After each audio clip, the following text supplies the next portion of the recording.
Olá, futura mamãe, olá, mamães e papais, tudo bem com vocês? Esse aqui é mais um vídeo do nosso canal. Gente, tá frio. Tá começando a ficar frio, o inverno aqui tá chegando, né? E por isso que eu tô assim, tá? Bem capotadinha, menos em casa mesmo, porque tá muito frio. Enfim, meu cenário mudou, né? Vocês perceberam no vídeo anterior, eu não tinha falado nada sobre. Pois é, antes eu tava gravando os vídeos lá no quarto de Jefinho. Só que nossa rotina aqui em casa meio que mudou um pouco, né? Porque eu comecei a trabalhar híbrido. Então eu tô indo pra São Paulo e voltando. Então, os meus vídeos, eles começaram a ser gravados em horários diferentes, né? De quando eu comecei. Então, às vezes eu usava quarto de Jefinho, principalmente quando a gente chegava do trabalho ou quando ele tava na escola. Então eu usava o quarto dele. Só que agora eu às vezes gravo o vídeo muito tarde. E é ruim, que aí atrapalha o sono dele e ele não consegue dormir porque eu tô usando o quarto dele pra fazer vídeo. Então, passamos a fazer isso no nosso quarto, enquanto a gente ainda não tem um escritório. Nossa casa não tem espaço ainda pra montar um escritório. E aí eu tô fazendo esses vídeos agora aqui no nosso quarto, tá bom? Então, o cenário que vocês vão ter por enquanto é nosso guarda-roupa. Então vamos lá, né, para o assunto que nos interessa, que é a adoção, e não qual é o meu cenário, né, galera? Pelo amor de Deus. A regressão na adoção, esse é o assunto de hoje. Necessário, pouco falado, mas um tempo extremamente necessário para as crianças, tá bom?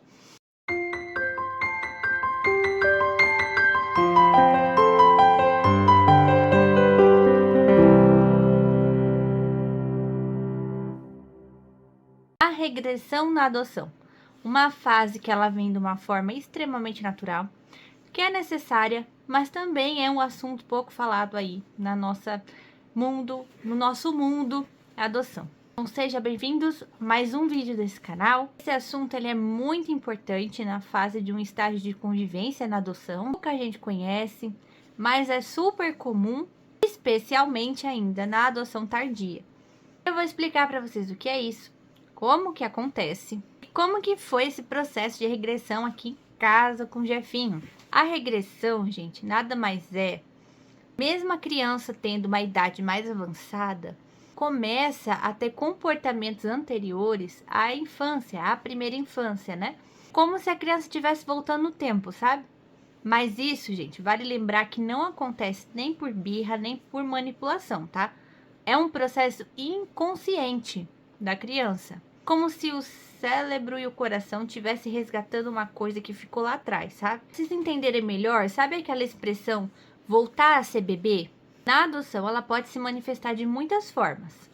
A criança pode começar a pedir colo o tempo todo, quer ser alimentada na boca, falar com um bebê, mesmo já tendo a fala desenvolvida, querer dormir com os pais, às vezes não querer ir para a escola, às vezes não querer tomar banho, começar a testar todos os seus limites, principalmente. Como se o corpo e a mente tivessem entre 9, 10, 11 anos, mas a alma ainda precisa viver aqueles 2, 3, 4 anos de idade. Esses anos que principalmente ficaram pendentes. E por que isso acontece?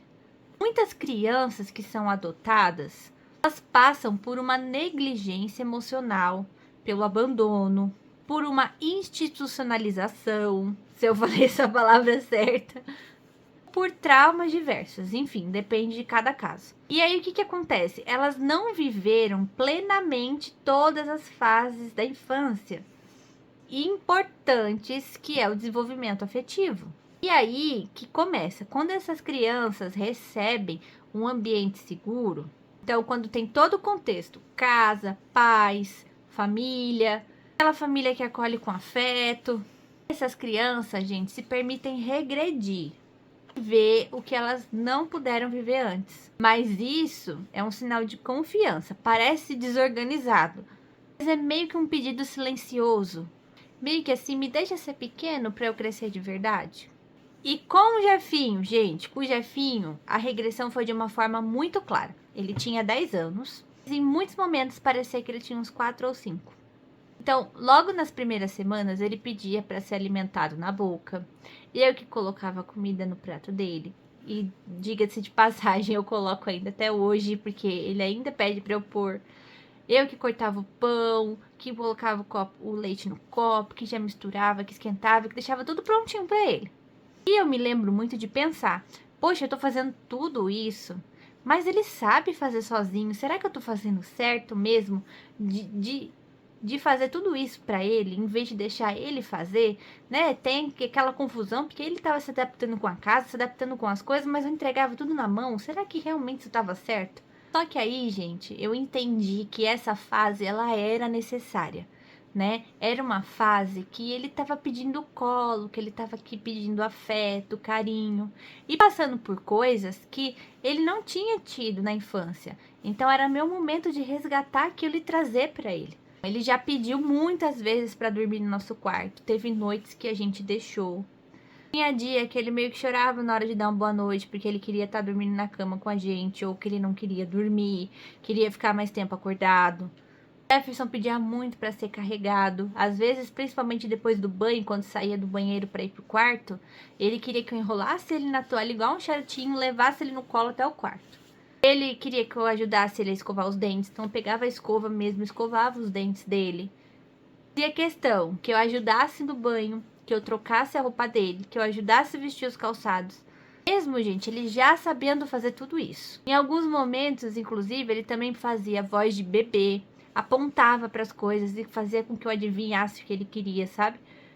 Então, gente, era só uma criança dizendo com o corpo e com gestos, meio que assim, agora eu posso ser cuidado. Agora eu tenho alguém para cuidar de mim, sabe? Então ele tinha que viver esse momento. E sempre ficava esses questionamentos: será que a gente tá fazendo certo? Será que a gente pode ir por esse caminho? Mas, gente, graças a Deus eu tive uma mentora muito boa, né? Que foi assistente social lá de Guarapari, do caso de Jefferson. A Elaine, ela foi assim, tô dando nomes porque eu tinha que falar o nome dela. Ela é extremamente profissional, sabe? E ela ajudou muito a gente nesse estágio. Antes, inclusive, da gente buscar Jefinho, ela fez uma reunião por vídeo com a gente e explicou muitas coisas que poderiam acontecer no nosso estágio de convivência. Gente, aquela reunião demorou quase umas 3 horas, mas assim, ela foi extremamente necessária, sabe? Porque ela contava tudo pra gente o que poderia acontecer naqueles próximos meses, sobre a fase dos testes, sobre essa fase da regressão. Ela foi explicando várias coisas. Então, quando o Jefferson chegou, a gente não tava totalmente no escuro. A gente sabia por onde seguir.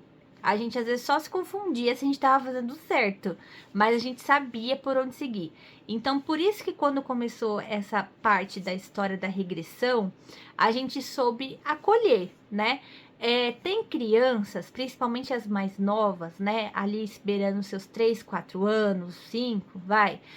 Que pode acontecer, inclusive, dessas crianças pedirem para mamar no peito da mãe. E aí vai da mãe, se vai aceitar ou não. Às vezes, gente, não é que a criança vai ficar lá chupando a teta da mãe e não vai sair leite nenhum. Ela só quer experimentar, saber como que é, sabe? Ela não lembra disso, ela não tem essa memória afetiva. Então, ela perde isso e pode ser que, não gosto, e sai, né? Então, isso pode acontecer. Pode ter criança que vai pedir mamadeira. Jefferson, ele tomava, não era mamadeira, mas era um copinho do Baby Shark. Copinho mesmo de criança, que tem até duas alças assim pra tomar, sabe? Que é um copinho de bebê, que inclusive tá aqui em casa porque é do Enzo, do primo dele de 3 anos de idade, que o Enzo usa. Então ele usou muito esse copinho no começo, né? Por quê? Porque era algo afetivo pra ele, né? É como se ele estivesse voltando pra primeira infância. Então, vai do que você vai aceitar e do que você não vai. Mas aqui em casa a gente ia aceitando tudo que ele voltasse, tudo que ele regredisse. Teve muito episódio de xixi na cama. Parecia que a gente tava fazendo um desfraude, gente. A noite era, vai no banheiro, faz xixi, não bebe muita água pra poder deitar na cama. Aconteceu muitas vezes xixi na cama. A gente comprou até uma capa pra pôr no colchão, porque senão o colchão ia pro saco, né? Porque era quase todo dia botando no sol.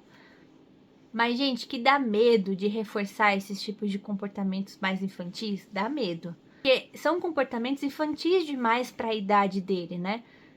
E aí foi isso mesmo, a gente entendeu que regredir era necessário e que fazia parte da adoção. E consequentemente, depois que ele passasse por essa fase da regressão, ele ia avançar muito rápido. E aí, gente, a gente ofereceu colo, a gente dava comida na boca, eu vestia ele, eu colocava o sapato, dormiu junto com a gente quando precisou. Porque agora, gente, ele podia ter aonde pousar, sabe? A gente deixou ele voltar no tempo. A gente precisa entender que a regressão, ela não é um retrocesso, tá? Tem que saber separar bem isso. Ela é só uma reconstrução. Só a criança, inconscientemente, tá? Querendo reconstruir sua base. Tem que para dessa vez fazer direito, com amor, com carinho, com afeto, com vínculo principalmente. E aí vem esse questionamento. Ah, tá bom, Larissa, mas e quando essa regressão melhora? Como é que foi isso com o Jefinho? Gente, cada criança tem seu tempo. Aqui em casa, o processo de regressão ele demorou uns meses, vamos dizer aí uns 3 meses. Não foi de uma vez, não, que parou tudo drasticamente assim e ele voltou a ser uma criança de 10 anos de novo. Teve avanços e recuos, sabe? E voltava. Só que o mais bonito era perceber que aos poucos ele vinha se sentindo mais seguro. E ia se sentindo suficiente para crescer. Então, gente, ó, hoje ele come sozinho, hoje ele escova seus próprios dentes, às vezes ele ainda pede pra gente dar comida na boca, e a gente cede quando ele pede. Às vezes ele pede pra dormir na nossa cama, e sim, gente, às vezes a gente cede. E quando ele pede colo, então, a gente ainda dá. Então, queria te deixar tranquilo que essa fase vai acontecer, independente da criança, independente da idade, e é a coisa mais natural e normal do mundo, e ela é necessária para a construção de vínculo, principalmente. Então, tudo que você puder fazer para deixar essa regressão acontecer é importante, porque vai estabelecer um vínculo ainda muito maior na relação de vocês. No meu caso e do Jefferson, essa parte de regressão foi muito importante para a gente se vincular como mãe e filho, para ele entender todo esse maternar, né? Para ele entender todo esse carinho de mãe, como é que esse carinho de mãe funciona, então, como que o cuidar funciona, né? Então, assim, pra gente foi estabelecer vínculos e com isso foi criando-se muito respeito, né? Porque quando você cuida, automaticamente você ganha respeito pela criança. Então, se por acaso você tá nesse processo de regressão, você tá vivendo isso com seu filho, ou você já tá ali naqueles momentos de aproximação e sabe que você vai viver, respira fundo. Tudo que tá acontecendo com você não é um erro. E não é manipulação, gente, é apenas a dor se curando. Então, oferecer colo, oferecer compaixão, saber que um dia essa fase passa, mas o vínculo que ela constrói, gente, esse vínculo, sim, esse fica para sempre. Então, é isso que eu gostaria de falar sobre regressão. Se vocês tiverem dúvidas, coloca aqui nos comentários, porque eu respondo todos eles. No próximo vídeo, eu quero muito falar com vocês sobre os desafios que vêm acompanhados junto com esse processo de regressão, que é as dificuldades comportamentais, a escola, o medo da devolução. É um assunto delicado, mas ele é necessário de ser falado. Se esse vídeo te tocou, te ajudou, você conhece alguém que está passando por um processo de adoção, compartilha esse vídeo, se inscreva no nosso canal, deixa aqui seu comentário se você tiver dúvidas. E continua seguindo a gente nessa jornada que é cheia de amor. Então é isso, beijinhos e até um próximo vídeo.